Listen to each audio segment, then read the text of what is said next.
للہ رب العالمین والصلاة والسلام علی سید المرسلین وعلی آلہ واصحابہ ومن تبعهم بإحسان إلی یوم الدین، اما بعد۔ بسم اللہ الرحمن الرحیم۔ عن ابی ہریرہ رضی اللہ عنہ قال قال رسول اللہ صلی اللہ علیہ وسلم تعیس عبد الدینار تعیس عبد الدرہم تعیس عبد الخمیسہ تعیس عبد الخمیلہ ان اوتی رضی وان لم اوتی سخط تعیس وانتق واذا شیک فلن تفش۔ رواہ البخاری۔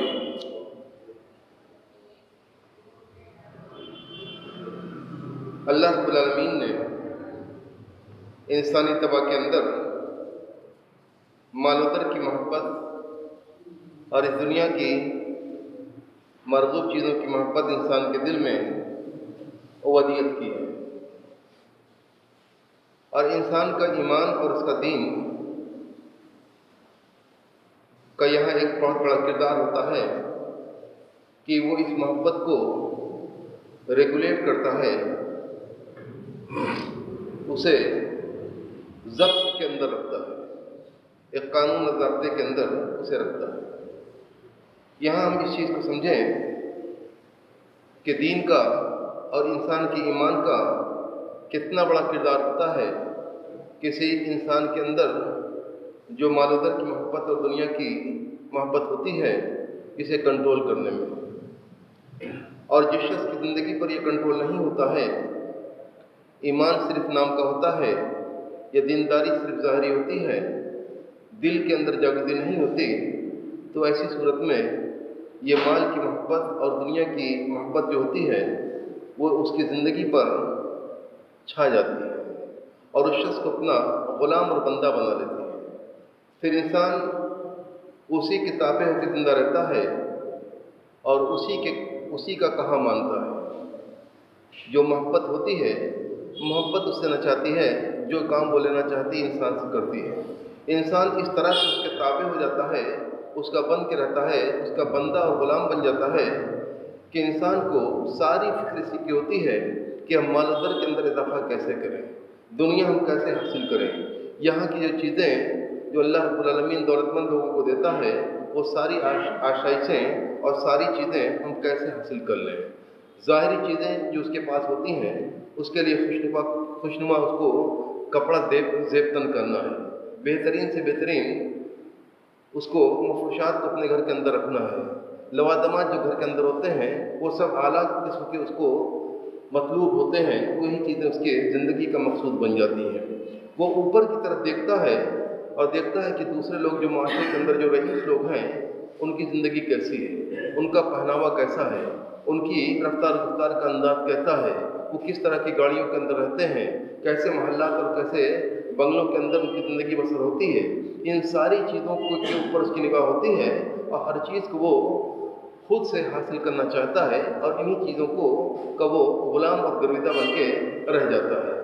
نبی کریم صلی اللہ علیہ وسلم کی حدیث جو میں نے پڑھی ہے یہ صحیح بخاری کی حدیث ہے، اور حدیث کی دیگر کتابوں کے اندر بھی اس مفہوم کی حدیثیں مختلف الفاظ کے ساتھ ملتی ہیں۔ بڑی اہم حدیث ہے یہ، اس کے اندر ہم سمجھیں کہ اللہ کے رسول صلی اللہ علیہ وسلم کون سی تعلیم اپنے مومنوں کو دینا چاہتے ہیں۔ تعیس عبد الدینار، آپ صلی اللہ علیہ وسلم نے فرمایا کہ دینار کا بندہ یہ ہلاک ہو جائے، یہ ادھیا جائے، یہ بہت بڑی بددعا بھی ہے، یا یہ کہ اس کے بارے میں خبر دینا ہوا کہ ایسا ہی ہوتا ہے۔ جو دنیا کا بن کے رہ جاتا ہے، جو شخص مال و در کا غلام بن کے رہ جاتا ہے، اس کی زندگی ایک طرح سے پوری طرح سے وہ زندگی اپنی جی نہیں پاتا ہے آزادی کے ساتھ، اس کے اندر خوشیاں نہیں ہوتی ہیں، جو کچھ ہوتا ہے وہ ظاہری نمائش ہوا کرتی ہے۔ تو ایسا بندہ وہ اللہ کے رسول صلی اللہ علیہ وسلم نے اس کے بارے میں کہا تعیس، وہ شخص ہلاک ہو جائے، برباد ہوئے، ایسا شخص تعیس عبد الدینار، درہم کا بندہ بھی برباد ہوئے، ہلاک ہوئے۔ یعنی جو شخص مال و در کا ہو کے رہ گیا، اسلام یہ نہیں چاہتا ہے کہ بندہ، اللہ رب العالمین یہ ہم سے مقصود، اللہ نے ہم سے جو چاہا ہے وہ اللہ نے اپنی بندگی چاہی ہے، اللہ نے ہم کو بندہ بنایا ہے، اپنا بندہ بنایا ہے، اور وہ اللہ رب العالمین ہم سے اپنی عبادت چاہتا ہے۔ لیکن جو شخص اللہ رب العالمین سے ناطہ توڑ لیتا ہے، اس کا دل پوری طرح سے دنیا کے اندر لگ جاتا ہے، اسی سے معلق وہ رہتا ہے تو وہ اسی کا غلام بن کے رہ جاتا ہے. اور اسی لیے اللہ کے رسول صلی اللہ علیہ وسلم نے اسے درہم و دینار کا بندہ کہا ہے، یعنی اس کا دل پوری طرح سے وہیں لگا ہوا ہے، وہیں اٹکا ہوا ہے. وہ اللہ رب العالمین کی عبادت کی بابت نہیں سوچتا ہے، اپنی زندگی کے مقصود کو بھولا ہوا ہے. اللہ رب العالمین نے انسانی زندگی کا مقصود یہ بنایا ہے کہ تم اس زندگی کو جیو لیکن اللہ رب العالمین کی عبادت کرو. وہی اصل مقصود ہے اس دنیا کے اندر رہنے کا، یعنی اللہ رب العالمین سے انسان تعلق بنائے اور اللہ رب العالمین کے تعلق کو، بندگی کا جو اس کا اللہ رب العالمین نے اس کو اپنا بندہ بنایا ہے تو بندگی کے مفہوم کو وہ سمجھے، اس کے تقاضوں کو وہ پورا کرے. اور اللہ رب العالمین نے اس سے جو اپنی عبادت چاہیے تو بدرجاتً اس کو پورا کرنے کی حتی المقدور وہ کوشش کرے. آپ نے فرمایا تعیس عبد الخمیسہ، یہ ظاہری کپڑوں کی نمائش والے لوگ بھی برباد ہو. اس زمانے میں ہم دیکھ سکتے ہیں کہ عام طور سے نئی نسل جو ہے اپنے کپڑوں کے پیچھے پریشان بنی ہوئی ہے. اچھا سے اچھا کپڑا چاہیے اور کہاں اس کو ہم سلائیں، کس ٹیلر کے پاس لے جائیں، اسے ہم بہتر سے بہتر خوشنما سے خوشنما بنا دیں. ہر شخص کی یہی فکر ہے اور اسی میں وہ پریشان بنا ہوا ہے. اور اسی میں کہیں اکٹھا ہوتے ہیں چند احباب تو پوچھتے ہیں کہاں سلایا ہے، کس سے سلایا ہے، اچھا لگ رہا ہے یا نہیں، اور سارے تبصرے اسی پر ہوتے ہیں. یعنی ان کی ساری جو ذہن اور جو سوچ ہے، ان کی جو ساری فکر ہے وہ اسی کی گرد گھومتی ہے کہ یہ لباس اور کپڑا کیسا ہے. اس زمانے میں بھی رہا ہوگا، اسی لیے نبی کریم صلی اللہ علیہ وسلم نے فرمایا تعیس عبد الخمیسہ، یہ چیز مومنوں کے اندر نہیں ہونی چاہیے کہ وہ کپڑوں کے پیچھے پریشان رہیں.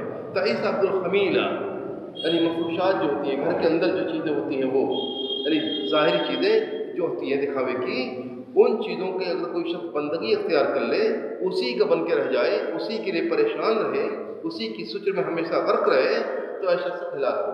اس لیے کہ اسلام نے یہ نہیں چاہا کہ بندہ اللہ کی بندگی کو چھوڑ کر ان چیزوں کی بندگی کو اختیار کر لے. معاملہ یہ ہوتا ہے جو ان چیزوں کا بندہ غلام بن جاتا ہے، ان کو ہوتی ہے رضیہ. اگر وہ چیزیں اس سے دستیاب ہوتی ہیں، اسے ملتی ہیں، اللہ رب العالمین اسے مقدر میں کرتا ہے، یا یہ کہ شرعی جو تقاضے اس کے ذریعے سے انسان کو چیزیں حاصل ہوتی ہیں، تب تو بڑا خوش ہے رضیہ. وَإِن لَمْ يُؤْتَ سَخَطَ، اگر اسے چیزیں نہیں ملتی ہیں تو وہ ناراض رہتا ہے، تقدیر پر وہ راضی نہیں ہوتا. اللہ رب العالمین نے بندوں کو بنایا ہے، سب کو ایک جیسا نہیں بنایا ہے. اللہ رب العالمین دنیا دیتا ہے وہ سب کو دیتا ہے، کسی کو بھی دے سکتا ہے، لیکن دین اللہ رب العالمین صرف ان بندوں کو دیتا ہے جسے اللہ رب العالمین پسند کرتا ہے، جس سے محبت رکھتا ہے. تو کسی کو اگر دینداری ملی ہے، دنیا کی چیزوں سے دستیاب نہ ہو تو یہ کوئی بہت بڑا نقصان انسان کا نہیں ہے، اس لیے کہ اس کے پاس دین ہے، اور دین اللہ رب العالمین ان بندوں کو دیتا ہے جسے اللہ رب العالمین محبت رکھتا ہے. تو اس بات کی علامت، اگر کوئی شخص دیندار ہے، اللہ رب العالمین کے احکامات کی اس کو فکر ہے، اللہ رب العالمین کی عبادت میں اس کا من لگتا ہے، وہ شریعت کے مسائل کو جاننا چاہتا ہے کہ دین فلاں معاملے میں کیا کہتا ہے، بے دینی اس کے اندر نہیں ہے، تو ایسی صورت میں دنیا اس کی چاہے جیسے بھی گزر جائے، انسان کو خوش رہنا چاہیے کہ اللہ رب العالمین نے اسے دین دیا ہے جس سے اس کو دنیا کے اندر عزت بھی ملے گی، اور جب آخرت آئے گی، حساب کتاب کا وقت ہوگا، جزا اور سزا کا وقت ہوگا، تو ایسی صورت میں بندے کو بہت خوشی ہوگی، اس لیے کہ وہاں اس کے اعمال کی قدر کی جائے گی. لیکن اگر بندے نے دنیا پائی، دنیا کا ہو کے رہ گیا اور آخرت سے اپنے ناطے کو توڑ لیا، اللہ کی عبادت اور بندگی سے اپنے ناطے کو توڑ لیا، دنیاوی آشائشوں کا غلام بن کے رہ گیا، تو ایسی صورت میں اس کے حصے میں نامرادی آئے گی، وہ ناکام رہے گا، دیکھے گا کہ ہم خائب و خاسر ہیں. تعیسہ وانتکس، وہ شخص برباد ہوئے اور اس کا سارا معاملہ الٹ جائے. ایسے شخص کا سارا معاملہ الٹتا بھی ہے. دیکھیں گے جو بہت دنیا دار بن جاتے ہیں تو ایک مدت ان کی گزرتی ہے دنیا داری کے اندر، لیکن پھر زندگی کے کسی مرحلے پر وہ دیکھتے ہیں کہ ان کو بہت سارے معاملات، ان کے معاملے الٹ جاتے ہیں. یہ چیزیں انسان کے مشاہدے کے اندر آتی ہیں. نبی کریم صلی اللہ علیہ وسلم تعیسہ وانتکس، آپ نے فرمایا اس کا معاملہ الٹ جائے. وَإِذَا شِيكَ فَلَمْ تُفِشْ، جب اس کے پیر میں کانٹا چبھے تو اسے کوئی نہ ملے جو اس کے کانٹے کو نکال دے. یہ ایک بہت بڑی چیز ہے، اس کو سمجھیں کہ نبی کریم صلی اللہ علیہ وسلم کیا فرما رہے ہیں. ایک شخص جو دنیا کا ہو کے رہ گیا، دنیاوی چیزوں کی، دنیاوی اشیاء کی اس نے بندگی اختیار کر لی، غلام بن کے وہ رہ گیا، تو اس کے بارے میں نبی کریم صلی اللہ علیہ وسلم فرماتے ہیں وَإِذَا شِيكَ فَلَمْ تُفِشْ، یعنی اسے تکلیف پہنچتی ہے اگر تو اس کی تکلیف دور نہ ہوئے. پیر میں کانٹا چبھا ہے، وہ نکلے گا تب وہ تکلیف دور ہوگی، تو وہ نکال نہ سکے اور کوئی نہ ملے جو اس چیز کو نکال لے. تو یہاں ہم سمجھ سکتے ہیں کہ یہ کتنی بڑی وعید ہے، اور نبی کریم صلی اللہ علیہ وسلم نے اس حدیث کے اندر کس چیز سے آگاہ رہنے کی متنبہ کیا ہے مسلمانوں کو، اور آگاہ رہنے کی تعلیم دی ہے۔ سمجھے ہر شخص اس چیز کو سمجھے کہ اسے دنیا دار بن کے نہیں رہنا ہے، ظاہری چیزوں کی نمائش میں اسے نہیں پڑھنا ہے۔ دنیا کو انسان حاصل کرے، اس میں کوئی ممانعت نہیں ہے، کوئی مذائقہ اور کوئی تنگی نہیں ہے۔ جس قدر اللہ رب العالمین اس کے لیے دنیا کے دروازے کھولے تو اسے حاصل کرے، لیکن اس کا غلام بن کے نہ رہ جائے۔ ہوتا یہ ہے کہ اگر انسان کے اوپر دین کا کنٹرول ہٹ جائے، ایمان انسان کو راستہ نہ دکھائے، ایمان اگر دب گیا ہے تو وہ راستہ نہیں دکھا پائے گا۔ دینداری اگر دبی ہوئی ہے انسان کے اندر تو اسے انسان کو دینداری کا راستہ دنیا کی راہوں کے اندر نہیں مل سکے گا۔ پھر ہوگا کیا؟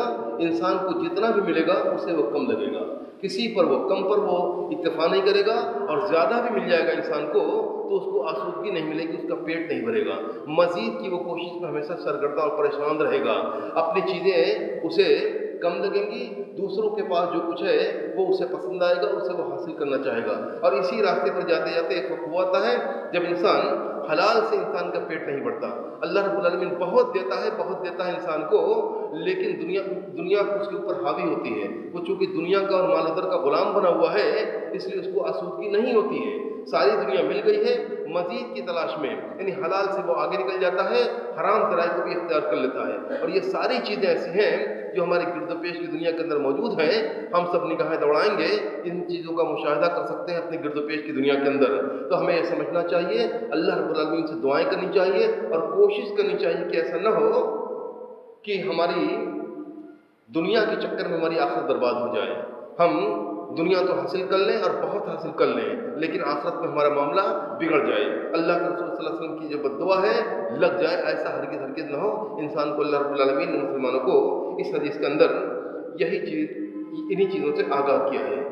ایک حدیث کے اندر نبی کریم صلی اللہ علیہ وسلم نے فرمایا ہے کہ اربعون اذا كن فيك فلا عليك ما فاتك من الدنيا۔ انسان کو دنیا کتنی چاہیے؟ آپ نے فرمایا کہ دیکھو 4 چیزیں اگر تمہیں حاصل ہیں تو دنیا تمہیں نہ بھی ملے، دنیا کی دوسری چیزیں نہ بھی ملے تو تمہارا کوئی حرج تم کو نہیں ہے، اس لیے کہ بہترین طریقے سے دنیا گزرے گی، اور آخرت میں بھی اللہ رب العالمین سرخرو کرے گا، کامیاب کرے گا۔ آپ نے فرمایا وہ 4 چیزیں یہ ہیں۔ ایک تو امانت دار انسان، یعنی جو کچھ امانت اس کے پاس ہے یا کوئی ذمہ داری ہے، کوئی ڈیوٹی ہے، تو اس کو وہ بہتر طریقے سے انجام دے۔ ایسا نہ ہو کہ ڈیوٹی کے اندر کمی کر دے، امانت اس کے اندر خیانت کر دے۔ ایسا انسان اگر کرے گا تو دنیا کے اندر وہ ذلت اٹھائے گا۔ جو شخص اپنی ڈیوٹی کو مکمل طریقے سے نہیں نبھائے گا اس کو کبھی نہ کبھی رسوائی کا سامنا کرنا ہے۔ امانت کے اندر خیانت کرے گا اگر انسان تو اس کو کسی موقع پر کسی محل میں انسان کو دوسروں کی سننی پڑے گی اور اسے ذلت کا سامنا کرنا پڑے گا، یقینی بات ہے۔ وہ صدق و حدیثی، اور دوسری چیز ہے سچی بات بولنا۔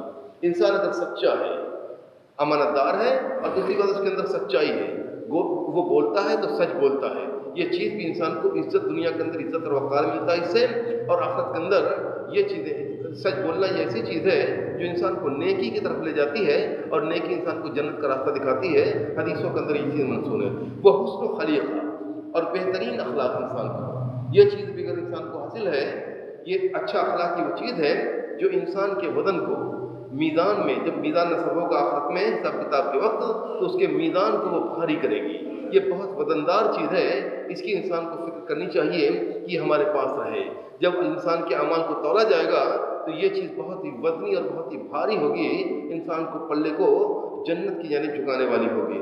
وعیفۃ بطعام، اور روزی میں جو کچھ وہ کھاتا ہے، اس کی جو غذا ہے، اس کی جو روزی ہے، اس کے اندر وہ پاک دامنی سے رہے، حلال کی تلاش میں لگے۔ یہ 4 چیزیں اگر انسان کے پاس مل گئی دنیا کے اندر تو اور کیا چاہیے؟